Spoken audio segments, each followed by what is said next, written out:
But what do you identify as what Democrats got wrong? And it seems like you agree Biden maybe should have stepped aside sooner. He definitely should have stepped aside. I said it a year ago. I was on camera. Everybody was getting on me. I said it a year ago. He needs to step aside. You took some heat. Does everybody remember he originally said he was just going to do it for 4 That's years? right. Yeah. That's what I brought up. Right. And did you think that once you know who stepped in, he said, well, there's nobody, we don't have anybody? Well, it's not about who you're going up against when you know you're not what you used to be. And see, this is where covering sports puts me at a distinct advantage. One thing I always tell myself is when I look at The View, right, is do they even go and read the comments? I'm sure they have someone in their staff that actually goes in the comments, and maybe this is what they want. Maybe this is good for their rating.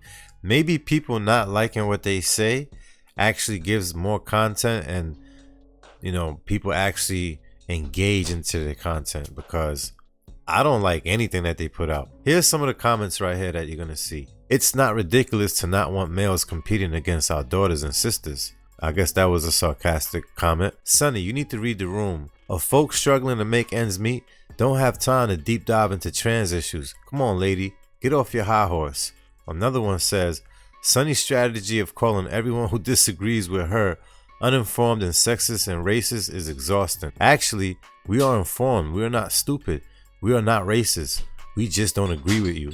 That right there, I have to give a standing ovation, because that is exactly what I see when I see her right there. As soon as you disagree with her, she just becomes sexist, racist, and it is exhausting. She's super uninformed, but she thinks we're uninformed as soon as you disagree. That is just outrageous right there. Also, here goes another comment right here. It says, wow, they need to shut this show down. The nerve of that woman to say, maybe they need to listen to the news when in traffic. She's OD right now. Let me show you exactly what I'm talking about. Whoopi Goldberg has lost her noodles. I don't understand what's wrong with her. I used to be a fan of her in Sister Act. I am no longer a fan of her. Let me show you exactly what I'm talking about. Check this out. Commentator Stephen A. Smith calls it like he sees it, and he joins us at the table with his view of the election 2024 and where we go from here. Our soon-to-be neighbor, right over there. Please welcome Stephen A. Smith.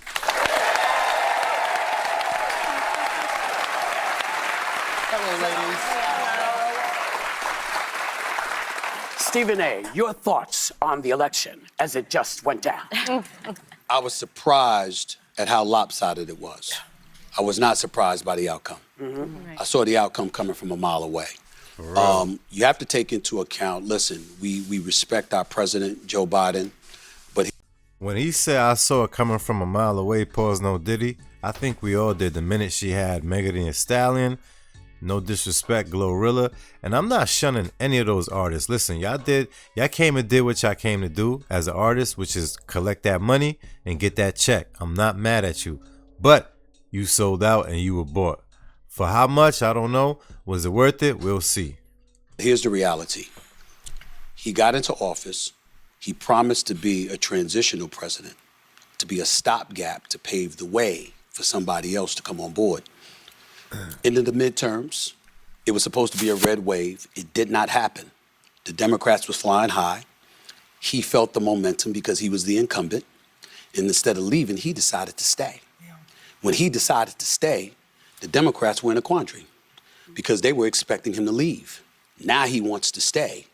They're around him. They're seeing the fastball has dissipated to some degree. They're seeing that he's not what he used to be. And what do you do about it? You grease the skids. There's no primary for him to experience. You let him go on stage June 27th, and clearly he was exposed. 3.5 weeks later, he's forced and compelled to step away because donors to the Democratic establishment, they were not going to support that. And then Kamala Harris is inserted. I don't blame her one bit. Same. I thought she did a phenomenal job. Yep. She went all out. She did. Phenomenal job, maybe behind closed doors, but as far as like speaking, I don't think she did phenomenal anything. I think she did very bad. She wasn't a great talker, you understand? She just kept sounding like a robot, you know, rinse and repeat, rinse and repeat. But I'll let him continue. What she could, but you can't overcome that kind of situation. And remember, there's 2 C words that are incredibly important in America. Capitalism is one. Competition is another, because it's a metaphor for capitalism in a lot of people's eyes. Because you were inserted, even though you were the vice president and it was the Biden-Harris administration, you had folks who are independent. I'm not talking about those on the right, and I'm not talking about those on the left, just independents, who said, wait a minute, she didn't experience the primary either. And the last time we saw her in a primary was 4 years ago, and she didn't even make it to Iowa. They used that as an excuse to point to her level of inexperience. Then you got the war in Russia and Ukraine. You got the Israeli-Palestinian conflict, Hamas and Hezbollah and all of that stuff. I wouldn't call it an excuse. I would say it's a reason. I'm independent. Most reason why is you're not going to have me on your party just because. I'm not a diehard fan. I'm about policy, so it's going to change every now and then. This is why I'm independent. I can't just commit myself and have blind loyalty. It does not work like that. I am not cheap and easy. You got to work for my vote. You understand what I mean? And you had Trump using codes. Look, do you want her? Where is she? Where's the interviews? Where's she showing herself? Where's the tough questions? Where's the interrogation? That's not codes. And he leaned on certain things. And you knew people were going to gravitate to that because right now, as divided as our country is, fear comes associated with that. And because that fear was there, he fed off of it. Yeah. And people bought it, hook, line, and sinker. fashion And that's why generally he's the do. president. And Stephen, let me ask you, because I What? agree on all counts. There's a lot to unpack of what kind of went wrong for Democrats here. I think a factor is the working class feeling left Sure. behind, not reaching out to rural Americans. Sure. But what do you identify as what Democrats got wrong? And it seems like you agree Biden maybe should have stepped aside sooner. He definitely should have stepped aside. I said it a year ago. Yeah. I was on camera. Everybody was getting on me. I said it a year ago. You need to step aside. You But took some heat. You remember, though, that he said, does everybody remember he originally said he was just going to do it for 4 That's years? right. Yeah. That's what I brought up. Right. And did you think that once you know who stepped in, he said, well, there's nobody, we don't have anybody? Well, the point is that That's right. it's not about who you're going up against when you know you're not what you used to be. And see, this is where covering sports puts me at a distinct advantage. I cover people every day where it's time for you to go, but you're holding on and you don't want to leave.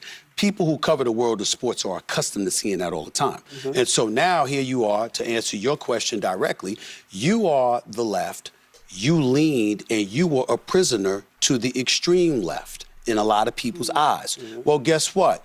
Most of America doesn't operate on the fringes. Whether you're left or you're right, you're relatively centrist. You believe in compromise, negotiation, working with one another. Nobody gets to get everything they want. The problem is those on the fringes continuously push for you to get everything you want. Yeah. They're not about getting things done. They're about getting their way. And if they're not going to get their way, they're about complaining and griping about it because they understand that when you are operating based off of grievance, that's usually what provokes you to get to the polls. And that is why they don't mind feeling aggrieved and displaying and disseminating that kind of message because they know people are going to gravitate to that. And as a result, that might get them to the polls, you thinking you're going to get what you want as a result of it. And in this particular case, the Republicans were right. So It you worked. think the Republicans are sort of an extreme fringe party? No, at I this point? I don't think that they're an extreme fringe party. I I don't understand what Sonny's situation is. She has issues. I don't know what she's going through. I'ma pray for her though. I'ma pray that she gets well. Make sure y'all go in the comments and let us pray. think that they're operating against those they believe are extreme on the left. Like, for example, when you talk about the LGBTQ community, I'm a fiscal conservative and I'm a social liberal. I'm fiscal with my dollars. I ain't apologizing for not wanting to pay high taxes to anybody. I'm not apologizing for that, right? But outside of that, I'm pretty liberal. Live and let live, okay? But you had folks on the left that were introducing some things when we got in the whole transgender issue and they were talking about bathrooms or they were talking about males transitioning to females and competing against girls in sports and stuff like that.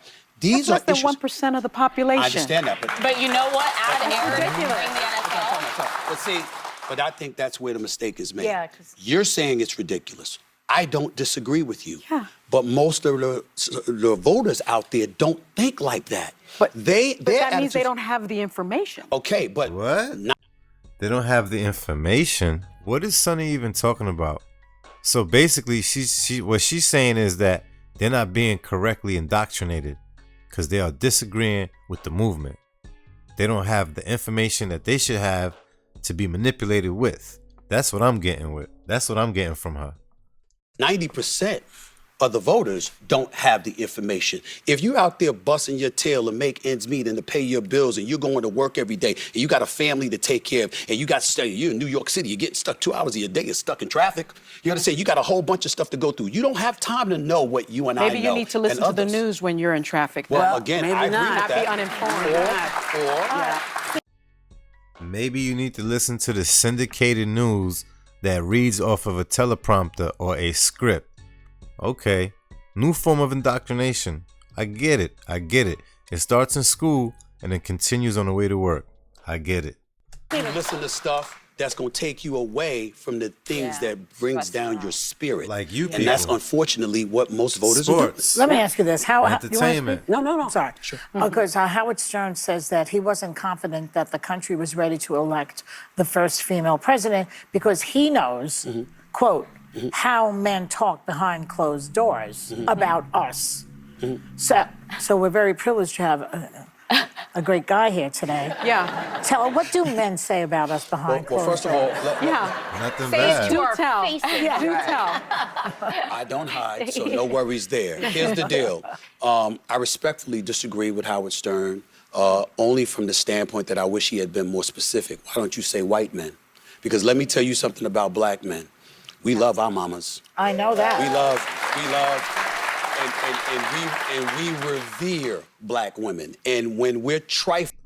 See, Stephen A. Smith, you are the one who's talking about this country is divided, but look what you're doing.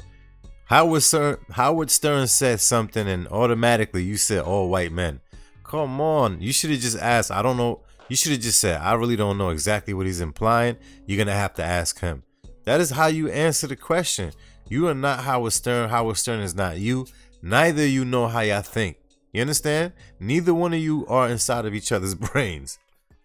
We know it's us. It's not them. Right, yeah, You I understand? understand. So when he's saying that, okay, well then let's talk about white men. We have a white power structure that still exists in this country today. I understand the white populace in this country was over 85% at one time. It's now dipped to about 57.4%. Yep. The white power structure is still in place. So when we talk about misogyny, when we talk about chauvinism, when we talk about women not necessarily being empowered, well, who's in a position of power to surrender some of that power? It's white men. So I think that when Howard Stern was talking, I can't speak to what white men are thinking. I can tell you this much. Black men, we revere women. Yeah. We don't have any problem looking at a woman as a leader. I can tell you that. I don't know what Stephen A. Smith is talking about. I think he's been smoking a little bit too much of that ooh-wee. You understand what I mean? Especially The View. I don't know what's wrong with them. With that being said, if you made it to this part of the video, consider hitting that like button. Definitely subscribe to the channel and also hit the notification bell. Again, if you have any more suggestions, feel free to reach out to me. Link is in the description, either on Instagram or X.